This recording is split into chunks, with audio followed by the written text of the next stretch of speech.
My name is Moto. This episode is censored by the Konami localization team.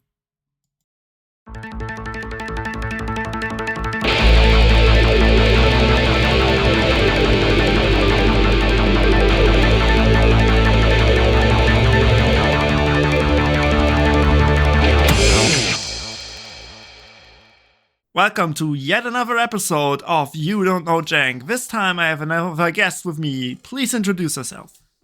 Hello, everybody. My name is GoldenNova, the lore laureate, the explaining expert. You might have seen me around making fan fiction about all of your favorite archetypes like Albaz, Mist Valley, and Witchcrafter.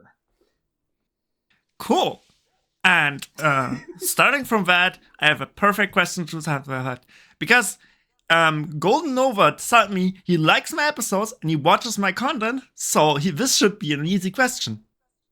Oh yeah, easy, right off the bat. Let's do easy stuff. Easy? What is my favorite Yu-Gi-Oh card? A. Is it Shurit, Strategist of a Necros? B. Is it Knights and Sorcerer? C. Is it Tri-Horned Dragon? Or D. Is it Dragon Ravine? Okay, so obviously Shurit is the obvious answer here because you talk about it several times in episode 2. That being said, though, I know you're messing with me because it's a front. Obviously, everyone's favorite card should be Tri-Horned Dragon, like me.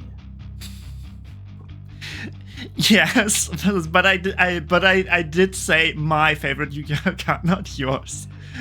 So if you actually it's mine, but it's also yours because it should be everyone's favorite. If you've paid attention to my Discord picture, it actually has me as Knights and Sorcerer. And as a matter of fact, I have a 3D version of a card in a frame just above my desk. So yeah, that is my favorite card. That is really cool. Well, I paid 1,000 points to learn a cool, interesting fact. I think that was a good trade-off. Cool. Also, it hurts me inside. Cool. This next fact is gonna be a lot less interesting. If you want to add yellow, black, and green Ojama to your deck, which word do you have to search on Dueling Book to find them and only them? A. Obnoxious. B. Ugly. C. Bots. Or D. Useless. Ooh. That's interesting. So my first thought was obnoxious, but no, that would pull up Celtic Guardian of the obnoxious variety, so it can't be that one. There's gotta be cards that have been described as ugly, so I don't think it's that one. Which leaves me with, what was it, Butts, and what was the other one? Bots and useless. Useless. Is there anyone else? Is there even like a card that has the word butts in them that would cause this whole thing to fall off the rails? The answer is I'm not going to think about it much more about it because it'd be very funny if the answer is butts. I'm going to go with butts. Ojama Yellow, Ojama Green, and Ojama Black all have the same flavor text, which is, he's one of the Ojama trio. It's said that he butts in by any means necessary. It's also said when the three are together, something happens. So yes, the correct answer is butts. It's the only cards in the game that have this word on them. Yes, my hatred for these little creatures is finally paying off. Awesome, so we're back at 0 now. Okay, alright, clean slate. Good. This next one is actually a question that you can answer if you have Yu-Gi-Oh knowledge. So, which of these is the only card in Yu-Gi-Oh that can functionally exist as more than 3 copies in your deck? Is it A. Gate Guardian, B. Harpy Lady, C. Gunkan Suship Shari, or D. Psyfame Driver? Ooh, okay, alright, yeah, that does have some very fun, interesting Yu-Gi-Oh knowledge. Because Harpy Lady, you can own, there's like the regular original normal monster, and then there's 1, 2, and 3, but they have that weird parenthetical that says they count as Harpy Lady. So in that scenario, you can't functionally play more than any 3 of those together, even though their names are Harpy Lady. So that doesn't work. And then I forget the other 2 ones, but I believe the answer to this one is Gunkan Suship Shari, because Shari Red is one of the few monsters in the game that has that text where it counts as it in the deck, but isn't the like text that makes it count as it always. That is correct. Gunkan Suship Shari Red's effect makes it Gunkan Suship Shari in the deck, the hand, the graveyard, or on the field. Not in the banished zone, notably. And so it doesn't count always as Gunkan Suship Shari. And it's also, by the way, an effect, so it could be even negated. So yes, it is the only card that thereby lets you have 6 copies of Gunkan Suship Shari in your deck. Yes. Also, there was also Cyber Harpy Lady, which is also part of this whole... Oh, I did miss that one, you're right. Still the correct answer, so we're up at 1,000 points. Oh, okay, I'm feeling safe. Right. So let's talk about another card, which is extremely often brought up for difficult and funny to answer questions, which is the Linear Equation Cannon, which... Oh, no. Calculate something here. We're gonna do something extremely worse than that. What is the slope-intercept form of a linear equation? A, is it y equals mx plus b? Or B, is it y minus y1 equals m times x minus x1? Is it C, ax plus by plus c equals 0? Or is it D, x divided by a plus y divided by b equals 1? Good lord, and they told me that math was going to amount to something, and they were right.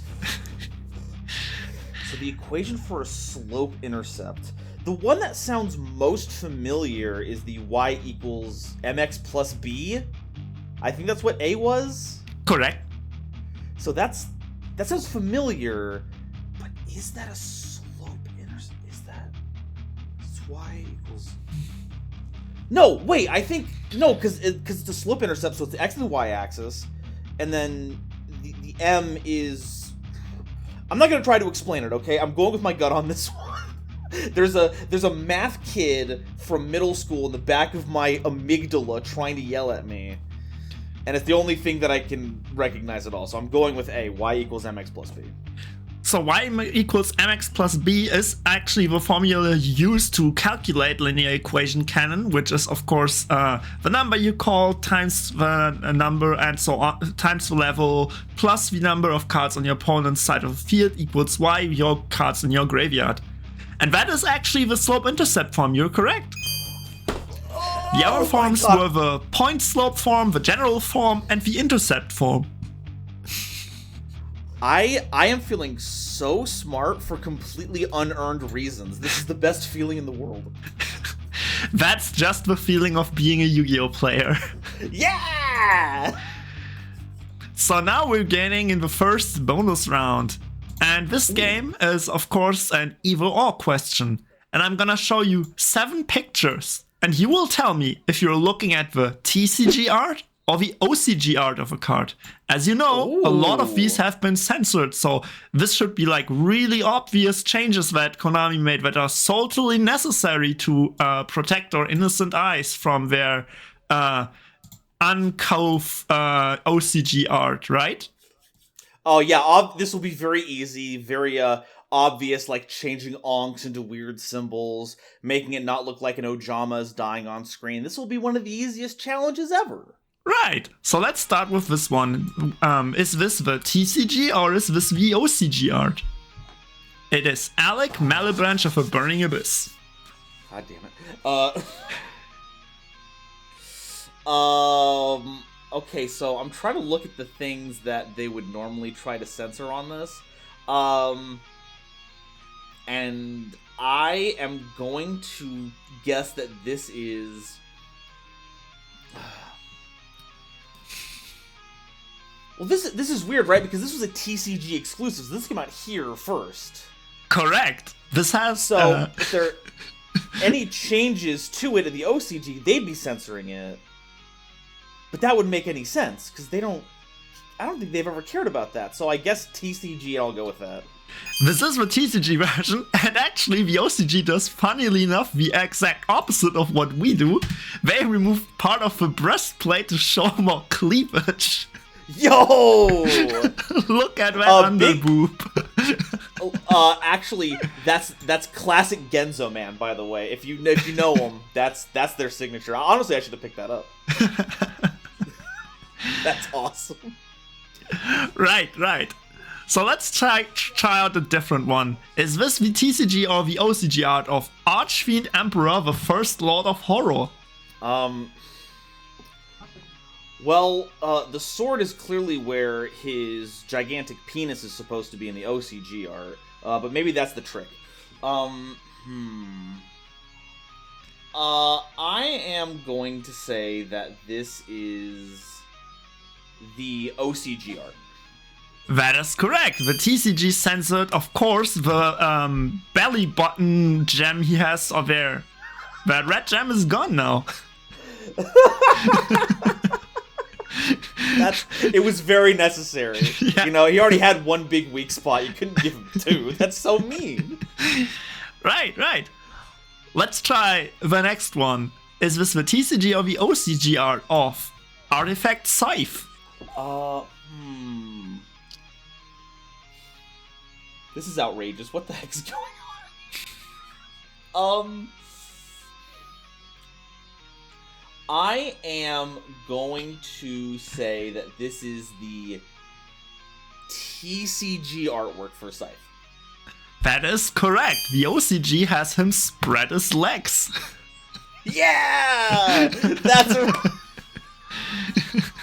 They can't let you manspread in the TCG because of woke. Exactly. So now we're coming to a card which I'm pretty sure no one actually knew has its changed artwork in the TCG. Is this the TCG or the OCG artwork of Faustian Bargain? Oh my goodness. Okay, you're right. But I didn't know this at all. But there is something that is kind of coming up here that I think gives it away that this is the OCG art.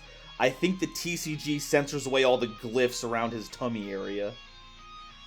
So this is your first miss. This is the TCG art. There's something way worse about this card in the OCG.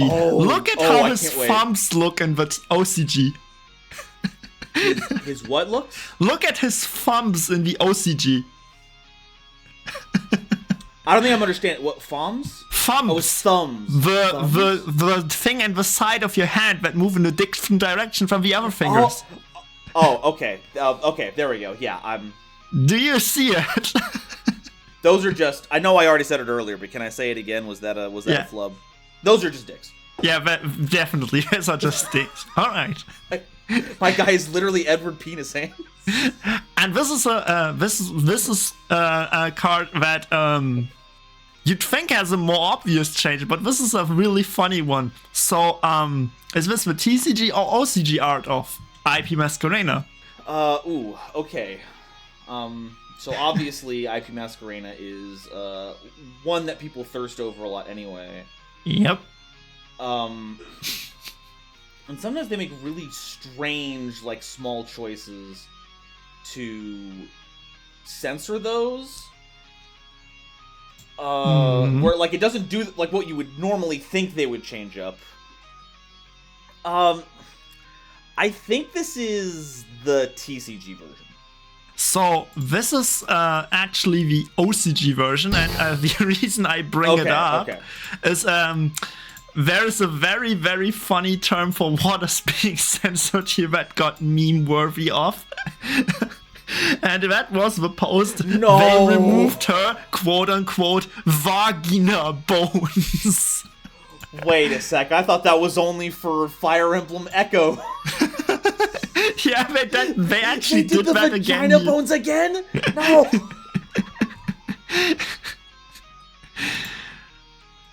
I'm losing my mind I here. didn't actually note down what that actually is called, but I might leave it with vagina bones. I like that term better too. I literally saw that and I'm like, it can't be that. They cannot be doing that again. And I was betrayed. I should have been more of a prude.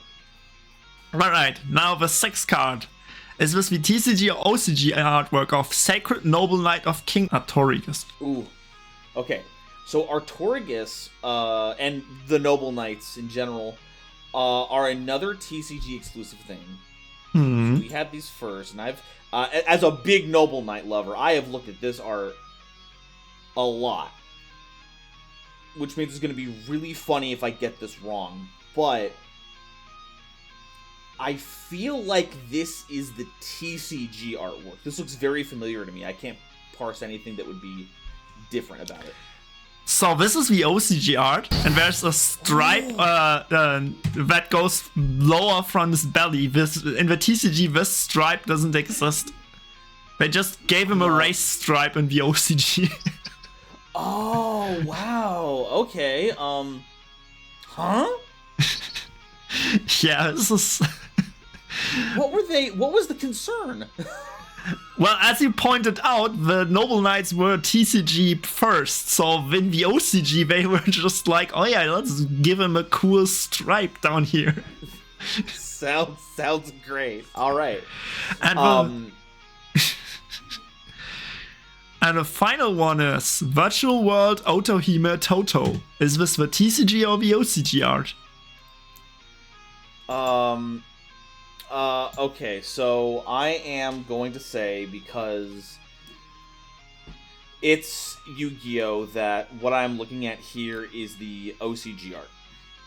So this is actually the TCG art. The OCG art has one plate less on the midriff area, so it's these two side stripes are not connected by anything in the original. I am trying to find it. I cannot see it. On her abdomen, she has there we go. Very tiny plate on the TCG art. There we go. They gave her underwear. Yeah, in the TCG. exactly. There we go. Okay, that's it. I should have thought. Previously I was all like, are they trying to cover up bits? And I didn't think they'd covered up enough bits in that one. Unfortunately, I was wrong. If you wanna play the ultra hard mode of this, just show someone all the Nordic Spirit cards, and they have like the tiniest coloration in the TCG to make it look like they have clothes, but it's almost invisible. That's outrageous. I love localization. Localization like, is completely unironically, I love it so much. There's so much weird stuff that goes into it. As usual, I do not count points from this point on because I'm very lazy and get caught out in the moment. So editing Moto will have to figure that one out. Thanks, Future Moto. Great. So now let's move on with a lore question. And if you hear me ask this question, you know something is up, because which of these attributes is not represented by Visa's lore? A, wind, B, earth, C, fire, or D, water? So we're talking about everything in the Visa's lore. Yeah. Or just the Visa's monsters, like the heart monsters. So, the heart monsters, the Visa's lore. Okay. So if we're just talking about the hearts, yep, then it would have to be wind, because Visa's is light, Rykart is dark, Rise is fire, the Mannadium one is light, and Rise Heart is fire. That's correct. So there's also wind and water on this. Earth and water on this, I mean. I said wind, earth, fire, and water. There's wind, earth, fire, and water. Oh, right, but yes, if Rykart is a dark, then earth is also available. Oh, son of a gun. Uh-oh. Am I in danger? I'm thinking you've already thought of this like twice, but because you didn't say it out loud, I think you meant to say someone who is water very obviously. You haven't actually mentioned this one, but okay, so Visus is light, Rykart is dark, Rhino is water, Rise is fire, Riem is light. Yeah, so that's 5. Did I double count someone? I did. Visus and Riem are both light. So you're right. So there is still earth and water. There's a specific qualifier you're probably not thinking of because you're thinking only about the the sensible answer to the law. No, okay. Thank you for the little hint. The answer is still wind because I am forgetting about the secret sibling of the heart monster's Infinitrack drag shovel. That is the correct answer. That's exactly what I was getting at. There's also, of course, the secret fire twin, which is a wind-up carrier. Is it carrier Zenmaidi? No, it's Zenmains. It's Zenmains. Yeah, Mains is the fire one, Maidi is like the ship. And that's how we know that Riseheart is evil. Not for any other reason, but that they're related to Zenmains, which is one of the most annoying rank 3s ever printed. Right. Oh yeah, I didn't specifically say it, but for those of you who are watching and wondering how the score just changed, this is the second half, so all points are doubled. Cool. I love double points. Which means that the penalties are not doubled, right? They are still doubled, of course. No! This is gonna be very fun for the finale, especially. So let's see first, how do you do with question number 7? So this is actually inspired by one of your other series, which we can shamelessly show about, the Commander series you're doing with Scarlon. Yeah! Oh boy, I can't wait for that. So, if Commander Gotams were to be promoted according to US military hierarchy, how could he be called in the future? A. Sergeant Gotams, B. General Gotams, C. Marshal Gotams, or D. Captain Gotams? Oh man, now we're hitting lore that I don't know anything about, which is weird because as an American, I feel like that should be in my blood. The US military industrial complex lore, yes. Like, I'm part of the Imperial Corps. How am I not on board with this? Okay, so if I remember correctly, General and Marshal are really, really high up there. So I don't think that they're anywhere close to Commander. So I think we can knock those two out, which leaves us with what two options? Captain and what was the first one? Sergeant. Sergeant. Captain, Sergeant. I am going to go out on a limb here and say that the stage up from Commander is Captain. I'm going with Captain. Captain Gotams. That is the correct answer, but for a different reason than I was actually thinking of. Because in US military, Commander is specifically a Navy rank, and of all these 4 options, the only one that is also in the Navy is the Captain rank. So you're right. Sergeant and General are Army ranks, and Marshal is an Air Force rank. So the only thing he could be promoted to is Captain. I think we're gonna have to title this the episode where we invite Mr. Magoo into this, because I'm just gonna stumble backwards into all these. This is awesome. I love this. This is awesome.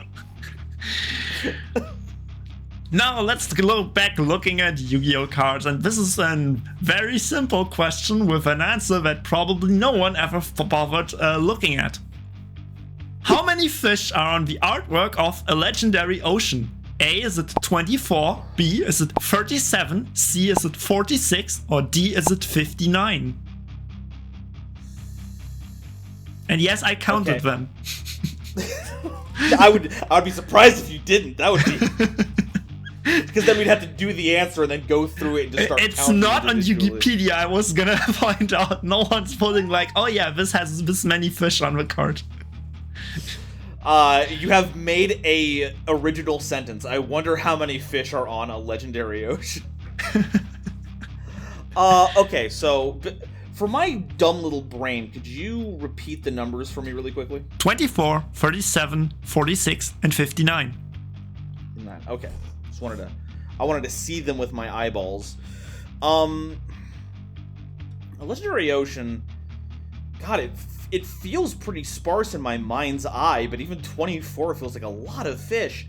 I'm going to try and guess that it is the least possible amount of fish to keep it from getting cluttered. Is the answer 24? It is actually a lot more. So what you're not thinking of is in the legendary ocean, there's a lot of very, very tiny black spots in the background, which is schools of fish swimming there. So if you only count the ones in the front, it's only like 10 or 11. But if you count all the schools of fish that are swimming in the background, you're actually coming to a amount, including the 5 fish that hide between the pillars and the very back in the shadow. That's 59 fish in total. That's so many fish. There's actually quite a lot of them on there. Yeah.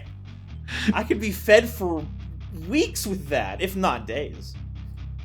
Awesome. The next question is a breeze for anyone who actually watched my content.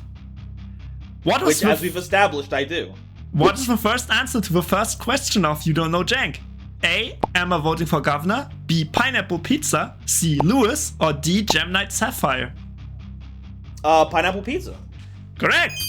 I asked Ian, I watched. What's the Brazil issue? And that's the pineapple pizza. They didn't say pineapple pizza, they answered mango toast, so mango but toast, it wasn't the answer. That's when I saw that one, that's when I knew this was a good series. Yeah. And now we're coming to the finale, and this is one I technically wouldn't have to show you anything, but I will posting the entire text in our Discord just so you can read it out yourself. This is identification. I will post you the flavor text of a normal monster, and you will only have to tell me what normal monster is this. Since you've made a video about all the non-effect monsters, about all the normal monsters, and about all the lore, this should be really easy for you, right? I must imagine that this will, once again, disappoint the audience, because I'll just get it immediately. Right, so let's start with the first one. A sly rat. He will come at you with his huge left claw. Oh, man, I know the art we're talking about here, but the name is escaping me. It's like Bandit Rat or something? Is that your answer?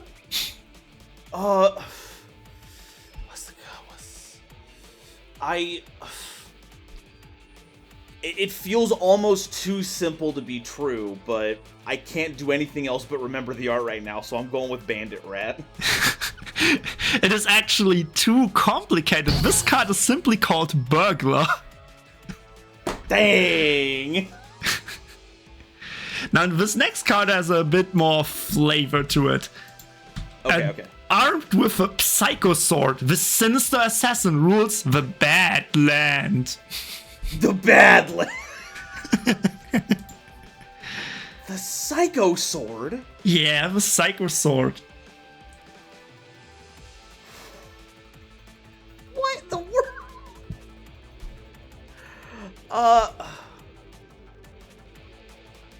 Where's the Psycho Sword? Oh.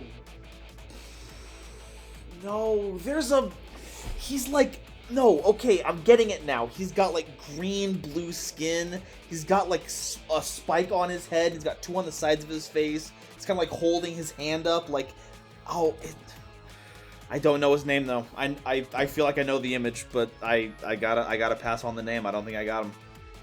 This is Dark Assailant. This actually has a errata name. I don't know at all who that is. That's a completely different monster. Dark Assailant had an errata name, but I forgot what his original name was. Let's go into the next one. Okay. A large peacock that launches its feather in a lethal attack. Oh, that one's just called Peacock. Yeah, that's just peacock. That was Peacock. I mean, it's descriptive. Now this next one is a really well-known card, I'm sure of. An amateur with a sword, this fairy warrior relies on its mysterious powers.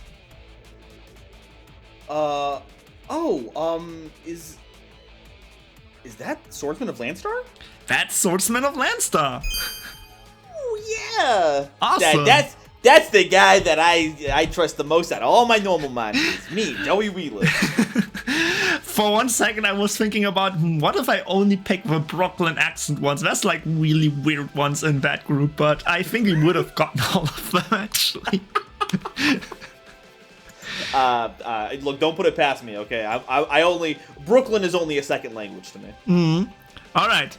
So now we have nothing escapes from this beast's massive mouth. That's my flavor text. Oh man, the thing that comes to mind is like a fish monster. It's got like a really wide mouth, but the name of it I cannot. It's another one of those things where I think I see it in my mind's eye, but the name is escaping me. So if you're thinking of a fish, you're not thinking of a correct card. So this is... then I'm way off. No, yeah, get it out. So this is Great Bill. It's a big duck or platypus. Yeah, very wrong. Never mind. So this next one is the longest text I have available, but don't worry, it's not uncensored. This rabbit's got a sweet tooth. He's on a quest for the world's sweetest carrot and just wants to nibble carrots all day, today, tomorrow, and the day after that. Oh, that's oh no, I know this one. Frick. It's like level 1. Is it vanilla? It's vanilla, correct. Yes, there we go. The neurons found the pathway. And the final one, a monster that feeds on the energy of other creatures.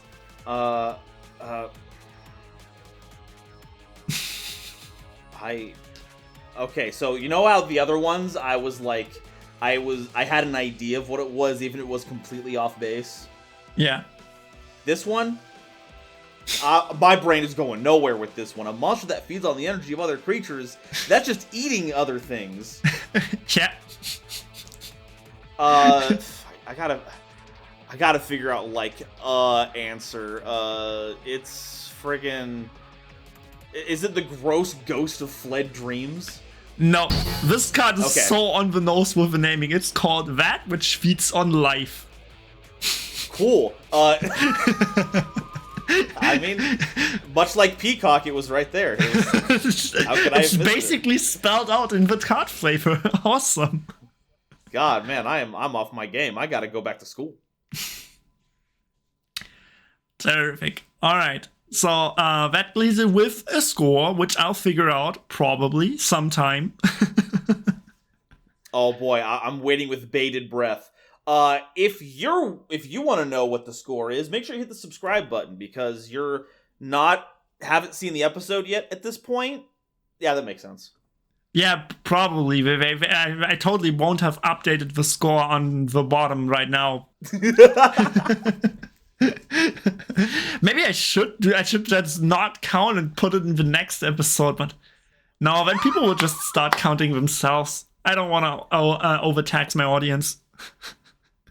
Yeah, they're already trying to figure out what a monster that feeds on the energy of other creatures is. That's too much for these people. All right, as per usual, do you want to plug anything on this channel before we go? Thank you all so much for stopping by. I super appreciate it. Just watch stuff on my channel. I normally do the explained videos, which is kind of my bread and butter, but I'm doing a lot of experimental stuff right now. You see me do the Commander Yu-Gi-Oh! With Scarlon. I'm doing another Commander-esque series on my own channel, domain format. Those are really fun. And check me out on Twitch, where I am doing There Can Be Only One, the ladder climb where I only get a single copy of each card. It's going to prove to be very frustrating, but also very fun. For you, not for me. All right, and I'll see you all in the next episode. Bye!